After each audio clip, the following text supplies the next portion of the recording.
안녕하세요. 송은섭입니다. 기도와 응원해 주시는 분들께 감사합니다. 코로나 상황에 따라서 비대면 온라인 예배를 드리기를 원합니다. 본 영상 설교는 새가족교회 주일 설교 메시지입니다. 교회 성도님들을 위해서 그리고 신앙생활의 새가족을 위해서 쉬운 메시지를 전하기를 원합니다. 오늘 주일 메시지 하나님의 말씀은 로마서 9장 19절에서 29절까지 하나님의 주인 되신 권리라는 설교 제목으로 말씀을 전하기를 원합니다. 오늘 설교 제목에 대한 기대감을 가지고 함께 메시지로 들어가 보겠습니다. 로마서 9장 21절 성경 말씀 한 절을 같이 읽을 텐데요. 아랫줄에 나와 있는 세번역 성경으로 함께 읽어 보겠습니다. 21절이요. 토기장이에게 흙 한 덩이를 둘로 나누어서 하나는 귀한 데 쓸 그릇을 만들고 하나는 천한 데 쓸 그릇을 만들 권리가 없겠습니까? 아멘. 제가 한국에 놀러 오는 외국인들에 대해서 이야기를 들어본 적이 있는데요. 그 외국인들이 한국에 놀러 와서 기념품을 막 사가는데 한 번은 요강을 오줌 누는 요강을 사가더래요. 그래서 야, 이 그릇을 어디다 쓰려고 하느냐 했더니 맛있는 과자, 쿠키를 담아서 먹겠다라고 하고 사갔다고 합니다. 참 재밌죠. 우리는 그것을 오줌 누는 그릇으로 쓰고 있는데 외국인 눈에는 이 동그래가지고 예뻐 보이니까 그것을 맛있는 쿠키를 담는 그릇으로 삼는다고 합니다. 이 이야기가 어떤 교훈이 있을까요? 주인 마음이죠. 그 그릇을 사가는 사람 마음입니다. 만든 사람 마음이기도 하고요. 사용하는 사람 마음입니다. 그것을 오줌을 담는 데 쓰는 것인지 쿠키, 과자를 담는 데 쓰는 것인지 그것은 주인의 마음일 뿐입니다. 하나님이 정하셨다는 것이죠. 근데 하나님이 정하셨으면 이 지난 설교 메시지에 이런 내용이 있었어요. 하나님께서는 긍휼히 여길 자를 긍휼히 여기고 완악하게 할 사람을 완악하게 한다. 그러니까 하나님이 다 정하신 거 아니냐. 근데 질문을 할 수가 있어요. 우리는 이게 악인이 아니라 악역 아닌가요? 그 사람들이 원래 나쁜 놈들이 아니라 하나님이 시켜서 나쁜 일을 했으니까 하나님께서는 그들을 악한 사람이라고 심판하면 안 되지 않나요? 그 사람들 억울하지 않나요? 그런데 분명히 얘기합니다. 성경은 그렇지 않다라는 겁니다. 사람은 자유의지가 있습니다. 그 사람들은 하나님의 뜻이 아닌 자신의 욕망에 따라 죄를 지은 것입니다. 하나님을 거부하거나 반항하려고 했기 때문에 그 책임은 죄인인 사람들에게 있습니다.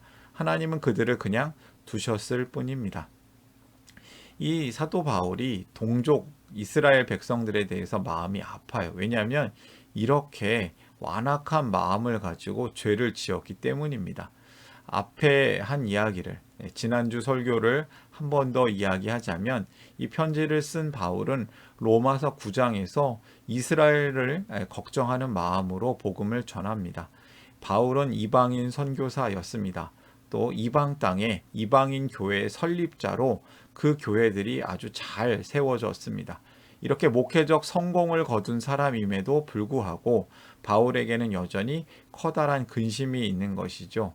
이 동족 이스라엘 백성들이 대부분이 복음을 거부하고 있었기 때문입니다. 유대인들은 잘못된 선민 사상을 가지고 있었습니다.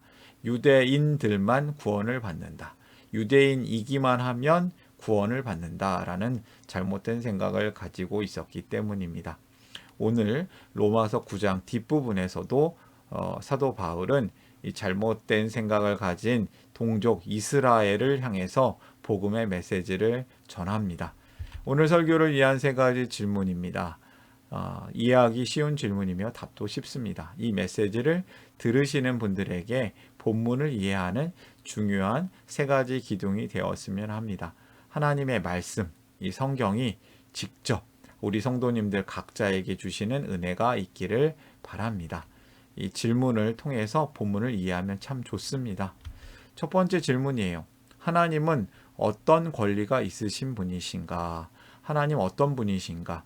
21절을 다시 한번 읽어보면요. 토기장이에게 흙 한 덩이를 둘로 나누어서 하나는 귀한 데 쓸 그릇을 만들고 하나는 천한 데 쓸 그릇을 만들 권리가 없겠습니까? 당연히 있지요. 당연히 있죠. 예, 그림, 사진을 보니까요. 예, 이 토기장이가 그릇을 만들고 있습니다.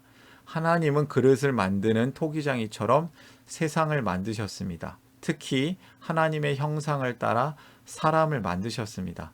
하나님은 세상을 움직이시는 주인이십니다. 그 주인 대신 권리가 있으신 분이시죠. 하나님의 주권, 하나님의 주인 대신 권리는 무엇이겠습니까? 하나님께서는 하나님의 기준이 있습니다. 하나님의 선택에 따라서 심판도 하시고 구원도 하십니다. 모든 사람이 죄인입니다. 그 죄인 중에 하나님의 계획이 있어서 구원하시고자 한 사람들이 있었습니다. 진노의 그릇 대상자에게는 그 죄를 짓는 것을 바로 심판하진 않으시고 좀 오래 참아 주시는 것 같습니다. 왜냐하면 회개하고 구원 받을 수 있는 기회를 주는 것이죠. 자비의 그릇 대상자에게는 하나님의 영광을 알려주십니다. 그래서 하나님의 사랑을 전하는 도구로 축복의 통로로 삼고자 하시죠. 피조물 된 우리는 하나님의 주권에 대해서 따질 수가 없습니다. 하나님은 우리를 만드신 분이십니다. 우리를 다스리시는 분이십니다. 우리를 향한 계획이 있으시고 또 우리를 통해서 하나님의 사랑이 전해지기를 원하십니다. 그렇다면 우리는 어떻게 살아야겠습니까? 첫 번째 메시지를 저는 발견하는데요. 하나님의 주권을 따르라. 하나님은 무조건 옳습니다. 우리가 이해하지 못하는 분이시긴 하지만 하나님은 분명히 옳습니다. 그렇다면 하나님의 주권, 하나님의 주인 되신 권리에 따라 우리는 순종하고 겸손하게 살아야겠습니다. 우리의 생각과 다르다고 해서 하나님께 막 따지고 불순종하는 것은 좋지 않습니다. 하나님께서는 기준이 있습니다. 정의로 죄를 심판하시고 사랑으로 그 죄인을 구원하시고자 합니다. 하나님께서는 사랑이십니다. 하나님은 사랑으로 죄인을 구원하시죠. 우리가 그 죄인이었습니다. 하나님의 사랑으로 구원을 받습니다. 놀라운 하나님의 사랑 가운데 우리가 거하기를 원합니다. 우리는 잘 몰라도 하나님의 주권에 따라 사는 사람이 되어야겠습니다. 두 번째 질문이에요. 그런데 이스라엘 백성이 착각하는 게 있죠. 구원받는 우리가 이 유대인들만 우리다라고 생각을 했어요. 근데 바울은 그것이 잘못됐다고 얘기합니다. 두 번째 질문이에요. 하나님께서 부르시는 우리는 어떤 자들인가? 분당에 있는 어떤 교회도 분당 우리 교회라고 하는데 어떤 사람들은 그것을 마음이 불편한지 분당 제네 교회 뭐 이렇게 얘기하기도 해요. 그러면 안 되겠죠. 하나님께서는 우리 보편적 교회, 함께하는 교회로 모든 믿음의 공동체를 우리라고 불러주십니다. 24절이요. 하나님께서는 우리를 부르시되 유대 사람들 가운데서만 아니라 이방 사람 가운데서도 부르셨습니다. 그것은 하나님이 호세아의 글 속에서 하신 말씀과 같습니다. 나는 내 백성이 아닌 사람을 내 백성이라고 하겠다. 내가 사랑하지 않던 백성을 사랑하는 백성이라고 하겠다. 너희는 내 백성이 아니다 하고 말씀하신 그곳에서 그들은 살아계신 하나님의 자녀라고 일컬음을 받을 것이다. 반전이 있어요. 호세아서에서에 대한 성경의 인용인데요. 루아마, 루아마, 내 백성 아니었는데 안 백성이었는데 이젠 내 백성. 하나님께서는 우리를 불러주시는데 이 우리 중 우리는 하나님께서는 유대 사람, 이방 사람 가운데 부르신 사람들을 우리라고 말합니다. 그러니까 우리는 유대인이라고 다 우리가 아니고 또 이방 사람이라고 다 우리가 아니고 그 중에 부르신 사람들, 전에는 백성이 아니었던 사람이 하나님의 사랑하는 백성, 하나님의 자녀가 됩니다. 전에는 사랑하지 않았는데 이제는 사랑하는 백성이 되었어. 이 얼마나 놀라운 반전입니까? 하나님의 은혜로, 하나님의 은혜로 있을 데 없는 자 구원해 주십니다. 우리는 자신의 죄로 인하여서 하나님과 끊어져 있던 사람이었습니다. 그런데 하나님의 은혜를 얻어서 하나님과 다시 연결되었습니다. 하나님의 은혜를 얻을 만한 조건이나 가치가 있지 않았습니다. 오직 하나님의 은혜로 하나님의 백성이 되었습니다. 우리는 이러한 하나님의 선택에 감사하며 겸손한 삶을 살아야 하겠습니다. 이 놀라우신 하나님 은혜, 오늘 주일에도 느껴지길 원합니다. 느껴지길 바랍니다. 하나님의 은혜에 감사하라. 하나님이 우리를 구원하셨습니다. 사랑하지 않던 백성을 사랑하는 백성으로 불러주십니다. 이제는 내 사랑이다. 너를 끝까지 지키겠다. 하나님의 말씀이시죠. 하나님의 사랑이시죠.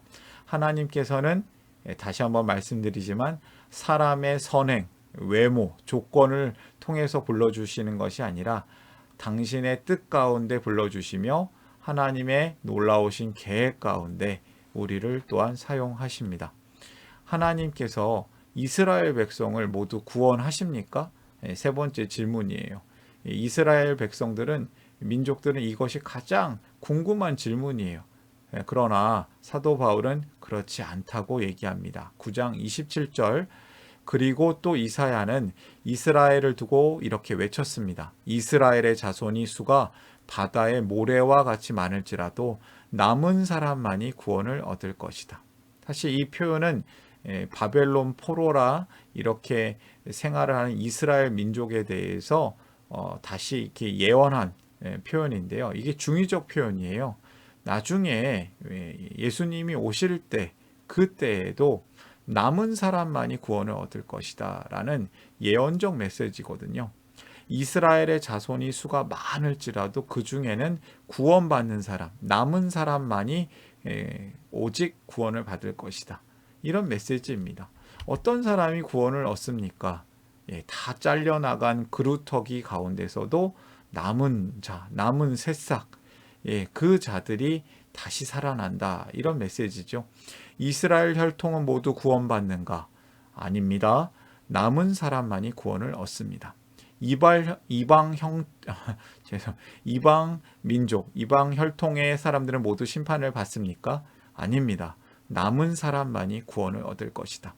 하나님 앞에서 남은 사람이 구원을 받습니다. 그 남은 사람이란 하나님의 은혜로 사는 사람입니다. 하나님의 은혜로 예수님을 믿고 하나님 나라 복음 안에서 사는 사람이 남은 사람입니다. 우리는 남은 사람이죠. 남은 사람. 하나님의 남은 사람으로 살라. 세 번째 메시지입니다. 하나님께서는 믿음으로 사는 남은 사람을 구원하십니다. 사실 우리가 남은 사람이 되려고 노력한다고 됩니까? 아니요. 하나님이 사랑하셔야 남은 사람이 되는 겁니다. 하나님께서 믿음을 주셔야지만 남은 사람이 되는 겁니다. 근데 뒤돌아보니 우리가 남은 사람입니다. 하나님께서 우리에게 믿음을 주셨습니다. 믿음의 선물을 주셨습니다. 그리고 우리는 그 믿음을 꼭 붙들고 살아야겠습니다. 이 남은 사람은 그림으로, 사진으로 본다면 전 이런 사람들 같아요. 악하고 죄 많은 세상 속에서 많은 이들이 믿음을 버리고 살 때 믿음을 지킨 남은 사람, 믿음을 지키기 어려운 이 시대 가운데 믿음을 꼭 붙들고 사는 사람, 하나님께서 이 남은 자를 꼭 지켜주시죠. 꼭 세상 가운데 남은 자를 남겨두시죠. 왜냐하면 하나님의 사랑이 있기 때문입니다. 하나님의 더 큰 계획이 있기 때문입니다. 남은 자도 사랑하시고 남은 자를 통해서 이 세상에 하나님의 사랑이 흘러가기를 원하십니다. 오늘의 메시지를 정리하겠습니다. 하나님의 주권, 하나님의 주인 되신 권리를 따르라. 하나님께서는 정의로 심판하시고 사랑으로 구원하십니다. 그것을 믿고 따르기를 바랍니다. 두 번째 메시지, 하나님의 은혜에 감사하라. 하나님이 사랑하지 않던 백성을 사랑하는 백성으로 불러주셨습니다. 버려진 가지 같은 존재를 접붙여 주셔서 생명 있는 가지가 되게 해주셨습니다. 세 번째, 하나님의 남은 사람으로 살라. 하나님의 그루터기와 같은 사람. 하나님께서 믿음으로 사는 남은 사람을 구원하십니다. 그리고 그 남은 사람을 통해서 이 세상을 구원하시기를 원하십니다. 결론, 하나님의 주인 되신 권리, 오늘의 메시지의 결론입니다. 하나님의 주권을 따르라. 하나님의 은혜에 감사하라. 하나님의 남은 사람으로 살라. 아멘. 이 메시지를 보시는 분들이 함께 하나님이 주시는 은혜와 평강이 가득하고 넘치시기를 바랍니다. 저를 통해 또는 누군가의 추천과 우연한 기회로 이 메시지를 보게 되신 분들께 감사합니다. 모든 성도님들은 하나님 나라의 새가족이십니다. 이 설교는 새가족교회 공동체 가족과 후원자를 위한 메시지이며 기독교를 잠시 떠났거나 새롭게 시작하시는 분들을 위한 쉬운 메시지이기도 합니다. 혹시 새가족교회의 가족이나 후원자가 되기를 원하시는 분들은 이메일로 연락을 주시면, 카톡 아이디로 연락을 주시면 감사하겠습니다. 제가 부족하기 때문에 이 설교 메시지에 오류가 있을 수 있습니다. 그럴 땐 몰래 싫어요 누르지 마시고 저에게 알려주셔서 제가 겸손하게 배우고 다음에는 고치도록 하겠습니다. 여러분들 이 주일 가운데 사실 매일매일이 주일인데요.